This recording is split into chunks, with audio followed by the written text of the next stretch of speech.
कृष्णाय वासुदेवाय हरये परमात्मने प्रणतः क्लेशनाशाय गोविन्दाय नमो नमः। गोविन्दाय नमो नमः। हरये नमः।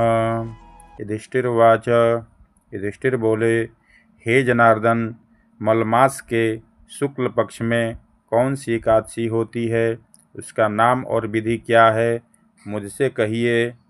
श्री कृष्ण जी बोले, मलमास में जो पद्मिनी नाम की पुण्यतिथि होती है, यत्नपूर्वक इसकी उपासना करने से वह पद्मनाभ भगवान के लोक में ले जाती है।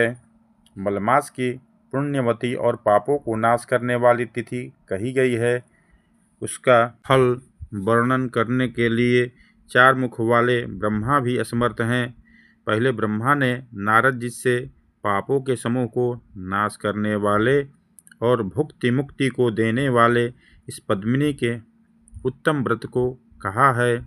श्री कृष्ण भगवान की वाणी सुनकर धर्मज्ञ राजा युधिष्ठिर अत्यंत आनंदित होकर कृष्ण से एकादशी की विधि पूछने लगे।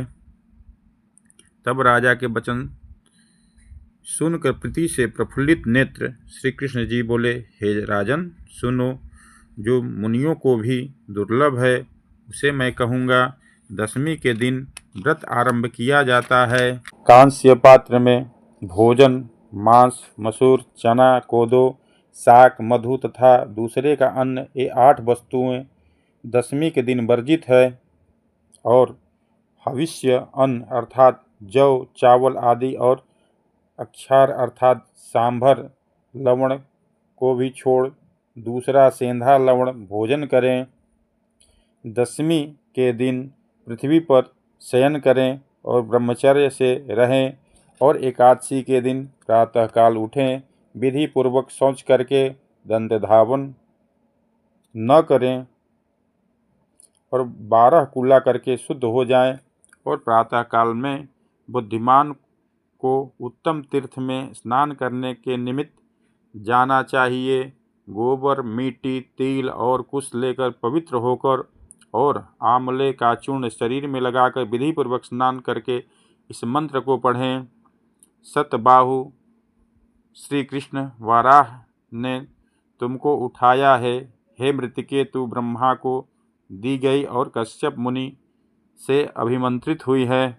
मेरे अंग प्रत्यंग में लगाई हुई तू मुझे पवित्र कर। हे मृतिके, तुमको मेरा नमस्कार है। मुझको हरि पूजन करने के योग्य करो।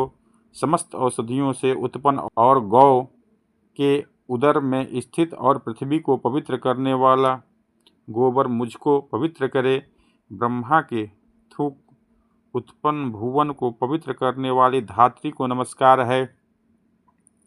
स्पर्श करने से तुम शरीर को पवित्र करो। हे शंख चक्रधारी जगतपति, देवताओं के देव, हे विष्णु, मुझे अपने तीर्थ में स्नान करने की आज्ञा दीजिए। यह कहकर और वरुण के मंत्र का जप करके तथा गंगा आदि तीर्थों का स्मरण करके जहाँ कहीं जलाशय हो उसमें विधि पूर्वक स्नान करें। हे नृपश्रेष्ठ, इसके पश्चात विधि पूर्वक मुख, पीठ, हृदय, बाहु, सिर और शरीर का मार्जन करें।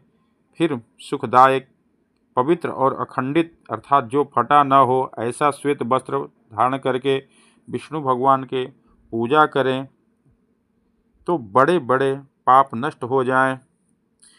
फिर विधि पूर्वक संध्या वंदन करके देवता और पितरों का तर्पण करें और विष्णु भगवान के मंदिर में आकर उनकी पूजा करें।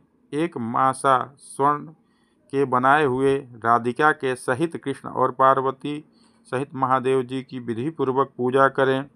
कुंभ अर्थात घट के ऊपर तांबा या मृत्तिका के पात्र में उत्तम वस्त्र रखकर और सुगंधित करके उसमें देवताओं को बैठावें अथवा उसके ऊपर स्वर्ण अथवा चांदी का पात्र रखें और उसमें विष्णु भगवान को स्थापित करके विधि पूर्वक उनकी पूजा करें और उत्तम सुगंध, धूप, दीप, चंदन अगर कपूर और जल से स्थापित किए हुए भगवान की पूजा करें।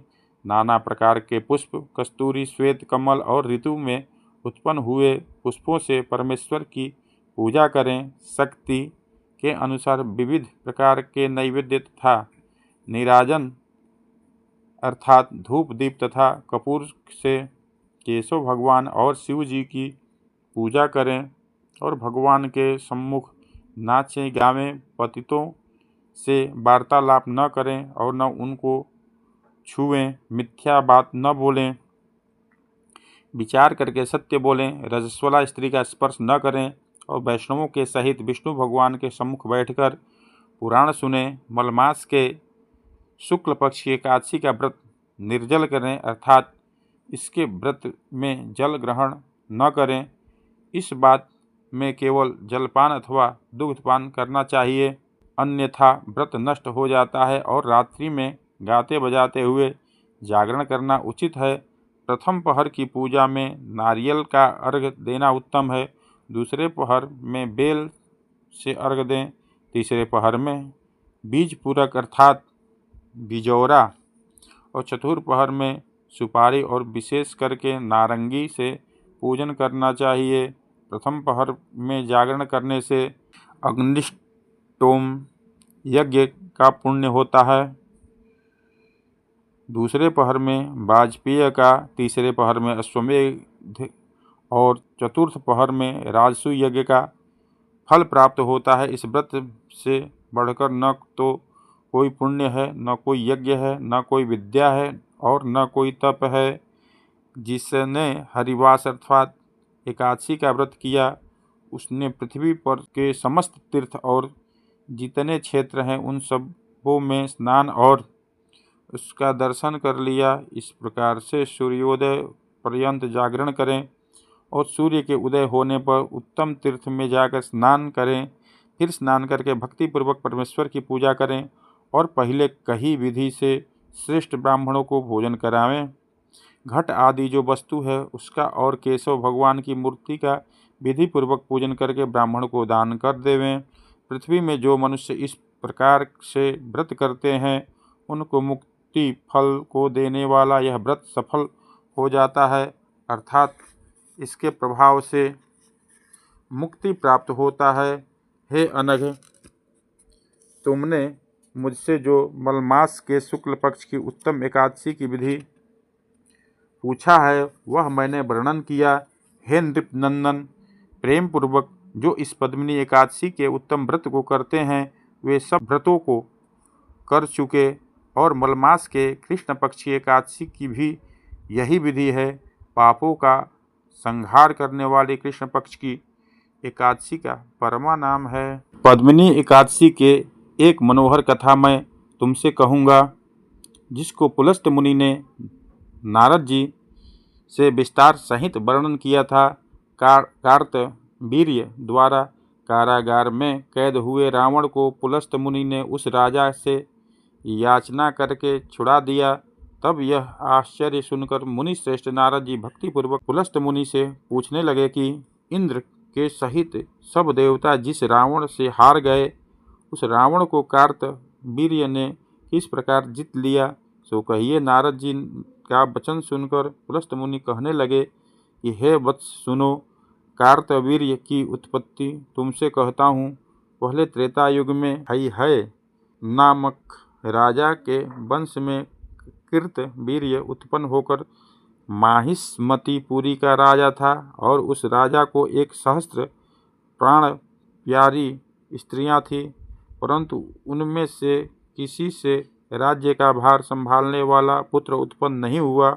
देवता, पितर, सिद्ध तथा बड़े बड़े श्रेष्ठों का पूजन और उसकी आज्ञा अनुसार व्रतों को करने पर भी राजा को पुत्र प्राप्ति न हुआ।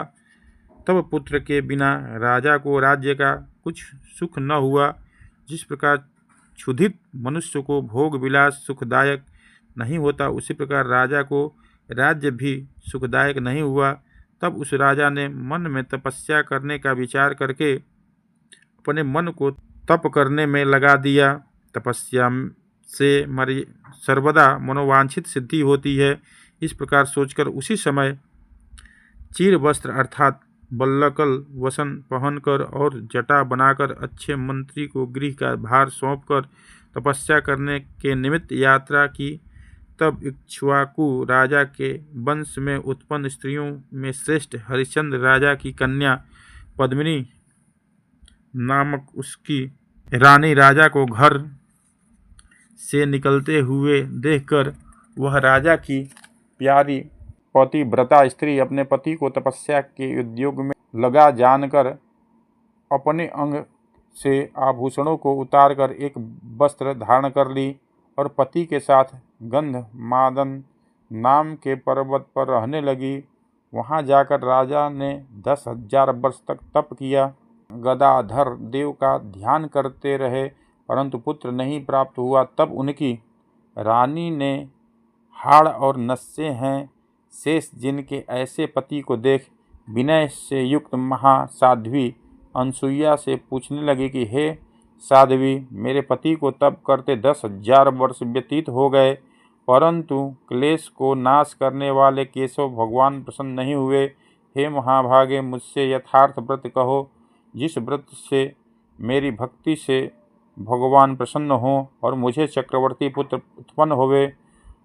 पातिव्रत्य में पारायण जो तप की दीक्षा युक्त पति को तप करने के लिए जाते देख स्वयं भी पति के साथ तप करने आई, ऐसी पद्मलोचना पद्मिनी से अनसुईया प्रसन्न होकर बोली, हे शुभ्रु, 12 मास से सम्मत जो मलमास है उसमें तू स्नान कर। हे शुभानने, 30 दिन में 1 मास पूरा होता है, उसके मध्य में द्वादशी युक्त जो एकादशी होती है, एक पद्मिनी और दूसरी परमा, विधि पूर्वक जागरण के साथ उसका व्रत करें। इस व्रत से पुत्र को देने वाले भगवान शीघ्र ही प्रसन्न होंगे। हे नृप, कर्दम ऋषि की पुत्री अनसुईया ने प्रसन्न होकर व्रत करने की विधि बतलाई। अनसुईया के द्वारा बतलाई विधि को सुनकर सुंदर अंग वाली पद्मिनी पुत्र प्राप्ति की इच्छा से व्रत करने लगी। एकादशी को सदा वह निर्जल निराहार रहती और रात्रि में गीत नृत्य समेत जागरण करती। व्रत पूर्ण होने पर शीघ्र ही प्रसन्न हो गरुड़ पर चढ़े हुए केशव भगवान आकर बोले, हे शोभने, वर मांग।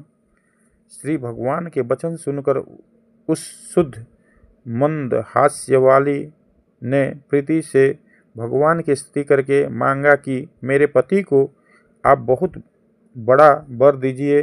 पद्मिनी का यह वचन सुनकर कृष्ण बोले, हे भद्रे, मैं तुमसे प्रसन्न हूँ। कहकर जनार्दन बोले, यह मलमास का महीना मुझे जैसा प्यारा है वैसा दूसरा और नहीं है। उसके मध्य में मेरी प्रीति बढ़ाने वाली सुंदर एकादशी होती है। हे शुभ्रु, तुमने उसी एकादशी का व्रत शास्त्रों की विधि से किया है। हे शुभ गानने, इसलिए मैं तेरे ऊपर प्रसन्न हूँ। तेरे पति को मन चाहा वर दूंगा। ऐसा कहकर विश्व का दुख दूर करने वाले विष्णु राजा से बोले, हे राजेंद्र, तुम जो वह वर चाहते हो उसे मांगो। तुम्हारे कार्य की सिद्धि के लिए मैं तुम्हारी प्रिया द्वारा प्रसन्न किया गया हूँ। विष्णु के यह वचन सुनकर प्रसन्न उस राजा ने सब लोगों द्वारा वंदित किए जाने वाले महाबाहु पुत्र को मांगा। हे मधुसूदन, वह पुत्र ऐसा जो देवता, मनुष्य, नाग, दैत्य, दानव, राक्षस इसमें से किसी से न हारे, तुम्हारे बिना न जीता जाए। भगवान बहुत अच्छा कहकर वहीं अंतर ध्यान हो गए।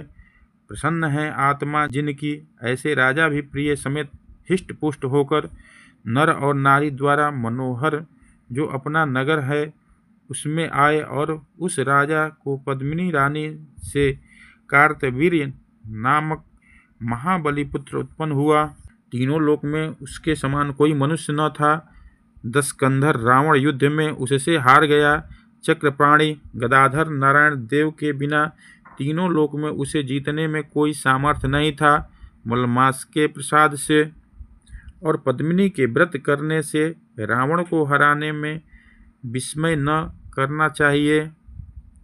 देवाधिदेव जो भगवान हैं उनके द्वारा प्रदत्त कार्तवीर्य महाबली था, ऐसा नारद से कह प्रसन्न हृदय से प्रप्लस्त आश्रम को गए। श्री कृष्ण बोले, हे अनघ, जो तुमने पूछा सो सब मैंने तुमसे मलमास के शुक्ल पक्ष की एकादशी का महात्म्य कहा। जो मनुष्य इसका व्रत करेगा वह हरि के पद को प्राप्त होंगे। हे राजेंद्र, जो वांछित वस्तु को चाहते हो तो तुम भी ऐसा ही करो। केशव भगवान का यह वचन सुन अति हर्षित राजा युधिष्ठिर बंधुओं के समेत विधान पूर्वक व्रत को करने लगे। सूत जी बोले, हे द्विज, जो तुमने पूछा वह मैंने तुमसे कह दिया। यह पुण्य है और परम पवित्र है। अब आप लोग और क्या सुनना चाहते हैं? जो मनुष्य इसी प्रकार से मलमास का व्रत करेगा और जिनके द्वारा सुख को देने वाली शुक्ल पक्ष की एकादशी की गई, वे पुरुष भी इस पृथ्वी में धन्य हैं। और जो इसकी संपूर्ण विधि को सुनेंगे और वे उत्तम मनुष्य धन्य हैं। और जो कथा को समग्र पढ़ेंगे वे निश्चय कर हरि के निवास को जाएंगे। प्रेम से बोलिए काशी मैया की जय, बाबा विश्वनाथ की जय, अन्नपूर्णा मैया की जय। प्रेम से बोलिए नमः पार्वती पतये हर हर महादेव।